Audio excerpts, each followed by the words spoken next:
Hello students, welcome to the class of physics once again. तो जैसे हम last couple of days में polarization क्या होता है वो स्टडी किया है। अब स्टोक्स पैरामीटर हम स्टडी करने वाले थे, ठीक है। तो इन स्टोक्स पैरामीटर क्या क्या इंपॉर्टेंट कॉन्सिक्वेंसेस है इन स्टोक्स पैरामीटर्स। तो स्टोक्स पैरामीटर्स में हमने देखा था कि polarisation it is essential for the Stokes parameter, ठीक है। Stokes parameters is generally the set of four values I, Q, U and V. These are the set of four values that will tell you about the state of polarization of electromagnetic wave, ठीक है। किसी भी electromagnetic wave का polarization, उसकी state of polarization क्या है, इसको अगर हमें जानना है so we should have this four Stokes parameters, ठीक है। अब ये फोर स्टोक्स पैरामीटर क्या होते हैं, जैसे हमने लास्ट लेक्चर में देखा था कि हमने पॉइंटियर स्फीयर से इसको डिफाइन करने की कोशिश की थी, ठीक है। So in the last lecture what we have studied the Poincare sphere, ठीक है। एक पॉइंटियर स्फीयर हमने ड्रॉ किया था and this Poincare sphere will give you the idea about the state of polarization of electric field, ठीक है। so this is the equator, फिर से एक बार रिपीट करता हूं, then I will move towards the Stokes parameter, ठीक है। this is the equator of the sphere and this is north pole and this is south pole, ठीक है। तो ये स्टेट ऑफ पोलराइजेशन अगर हमें रिप्रेजेंट करना है तो this is the best way to represent the state of polarization of electric wave by Poincare sphere. This is called as Poincare sphere. And this idea of Poincare sphere was given by the mathematician. This is the best way to represent the state of polarization of electric wave, ठीक है।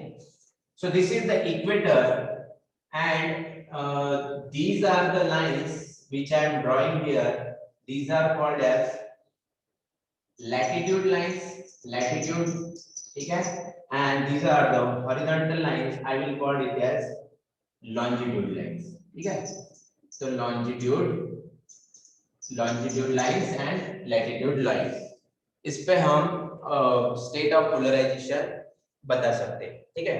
So always keep in mind that on the equator of this sphere, on the equator, anywhere on the equator you will get linearly polarized electric wave, ठीक है।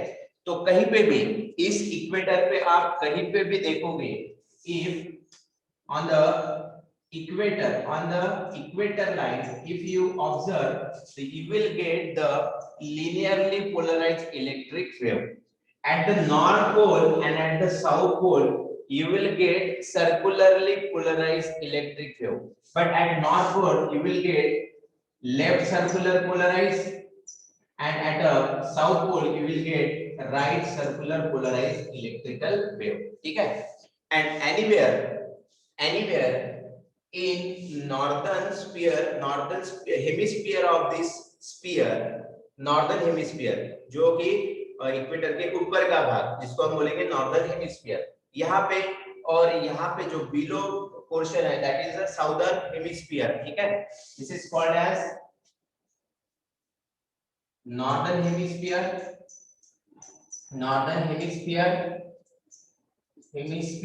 and this is called as southern hemisphere. तो northern और southern hemisphere में आपको elliptical polarised electric wave मिलती है। तो ये आपको कुछ चीजें याद रखना है कि what exactly this Poincare sphere will tells you about the state of polarization of electric wave या फिर electromagnetic wave. So before I start Stokes parameter, तो ये आपको थोड़ा याद रखना है कि कहाँ पे कौन सा स्टेट ऑफ पोलराइजेशन पॉसिबल होता है।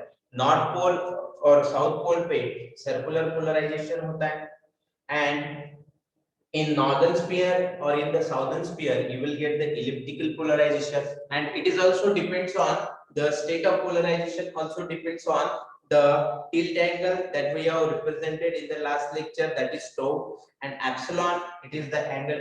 अगर आपको polarization ellipse का अगर डायग्राम पता होगा तो वहां पे हमने tau और epsilon का रिलेशन दिखाया है, वहां पे हमने एंगल्स निकाले हैं, तो you just go through that, then you will get the idea about this Poincare sphere.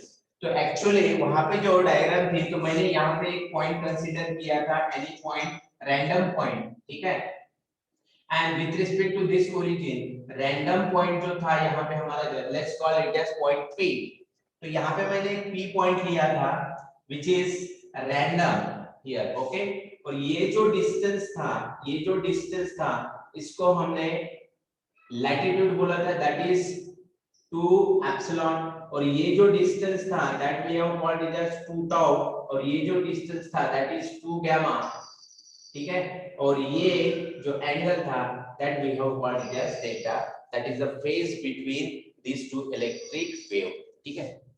तो हमने फिर से इसके केसेस देखे थे, I am not going to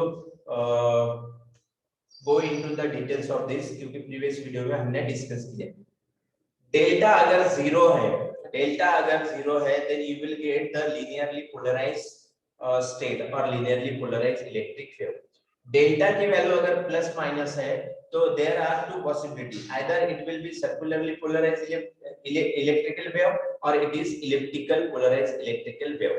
लेकिन यहाँ पे ध्यान देने वाली बात ये है कि इन the case of Poincare sphere, if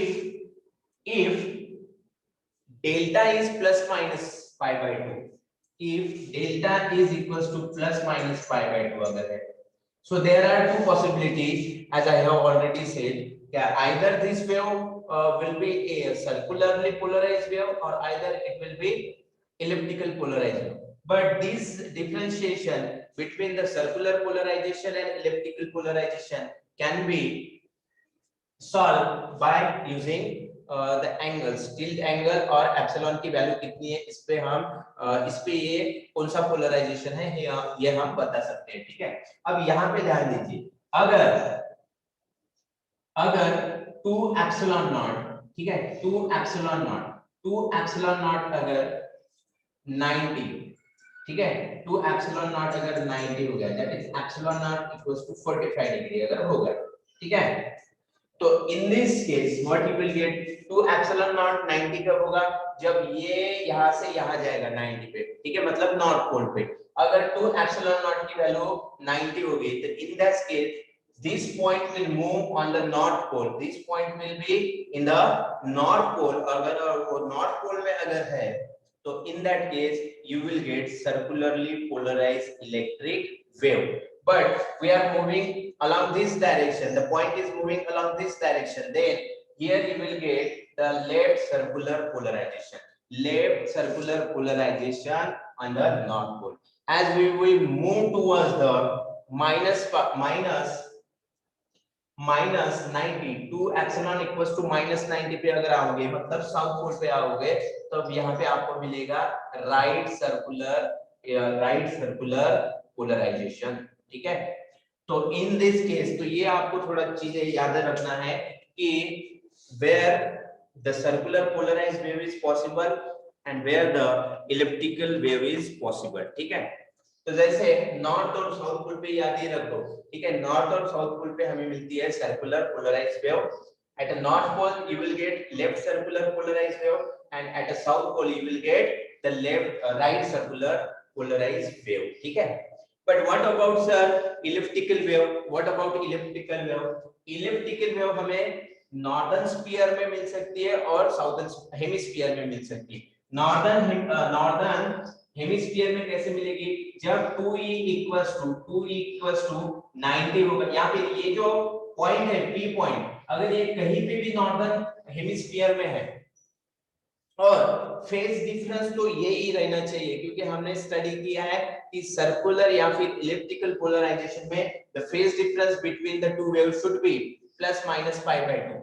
अगर ये पॉइंट कहीं पे भी नॉर्दर्न हेमिस्फीयर में है and the phase difference is plus minus pi by 2 है, then you can say that the polarization is point यहाँ पे है, यहाँ पे है, यहाँ पे है, यहाँ पे है, यहाँ पे, कहीं पे भी the point still in the northern hemisphere and the phase between the two electric wave is plus pi by 2, plus की बात कर रहा हूं मैं, ठीक है, प्लस 90 अगर फेज डिफरेंस है, and this point P is lies in any point in this hemisphere, then you will get left elliptical polarization wave, ठीक है. And at the same time, if this point P is lying in the northern hemisphere, the phase difference still minus pi by 2. अब phase difference कितना है, minus pi by 2 अगर phase difference है, in that case you will get the right elliptical polarized wave. तो ये आपको थोड़ा concept याद रखना है कि where we get the right elliptical wave और where we will get the left elliptical wave, ठीक है. नॉर्थ और साउथ पोल पे तो obviously you will get the circular polarized wave, ठीक है. नॉर्थ पे मिलेगा हमें लेफ्ट सर्कुलर पोलराइज्ड वेव और साउथ पोल पे मिलेगा हमें right circular polarized wave. But in the case of hemisphere, northern और साउदर्न हेमिस्फीयर में हमें इलिप्टिकल पोलराइज्ड वेव मिलती है. So that was the concept about the polarization, ठीक है. अब आते हैं हम स्टोक्स पैरामीटर पे. अब ये स्टोक्स पैरामीटर क्या होता है generally. So now the Stokes parameter which I have already talked about it, that the Stokes parameter is the set of 4 values. It is the set of 4 values, that is Stokes parameter. It is the set of 4 values, ठीक है, I, Q, U and V, and these 4 letters will tell you the state of polarization, ठीक है, state of polarization. So we will derive the equation for this. Simple है, ठीक है. तो I और जो भी पोलराइज्ड इलेक्ट्रिक वेव है, ठीक है, तो ये जो पैरामीटर्स है हमारे I, Q, U and V, these sets of value can be find by using the intensity of the polarized electric wave. अब यहाँ पे जो हमने अभी स्टडी किया है कि at north pole and at south pole there is a circular polarized wave. अब ये जो polarized wave है, either you can take elliptical भी ले सकते हो, linearly polarized wave भी ले सकते हो, ठीक है. कोई भी polarized wave, ठीक है, कोई भी polarized ऑलरेडी पोलराइज्ड वेव हमारे पास है, वो पोलराइज्ड वेव, तो अगर वो पोलराइज्ड वेव अगर ट्रैवल कर रही है, so this polarized wave will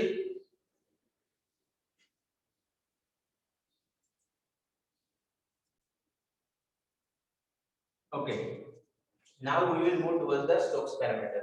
अब ये स्टोक्स पैरामीटर क्या होते हैं. Stokes parameter it is the set of 4 values I, Q, U and V, and this set of 4 letters will tell you the state of polarization of wave, ठीक है.